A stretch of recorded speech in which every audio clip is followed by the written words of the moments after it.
Hello, it's Thursday the 3rd. I'm FxPlew and this is the market brief.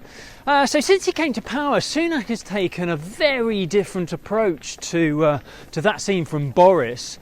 He seems to aim to just get the job done without any of the flamboyance or the attention seeking, depending on your point of view, of his predecessor.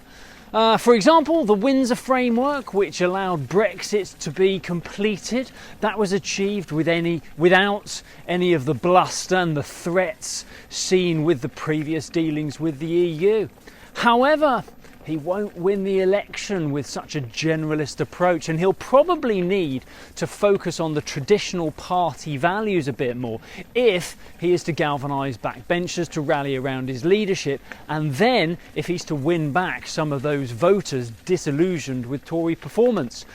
The clock is ticking there though, so any change in approach will need to be seen pretty sharpish. We have the MPC rate decision today.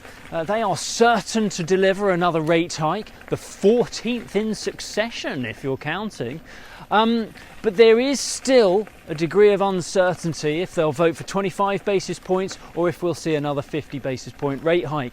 Sterling lost ground for the third session in a row, falling to 126.80 against the dollar yesterday. And this kind of rebalancing does suggest a 25 basis point rate hike is the more likely outcome. In turn, that also means that a 50 basis point rate hike could see a much stronger reaction. So if you're in the market for a cheeky little trade today, you better have your wits about you around midday. Over in the US, dear old Donald has been back in the spotlight. Trump was indicted over the Capitol riots, and the charges could see him imprisoned.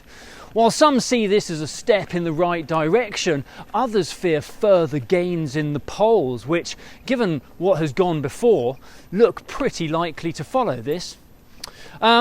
It's corporate earnings season, and both Apple and Amazon will release their latest figures after the US market close today. So far, many of the companies have reported earnings that beat the analyst expectations, but the sheer size of Apple and Amazon stands to affect the likelihood of a soft landing. Cross your fingers for some good numbers tonight then. The dollar index continued to recover. That topped out around 102.80 yesterday.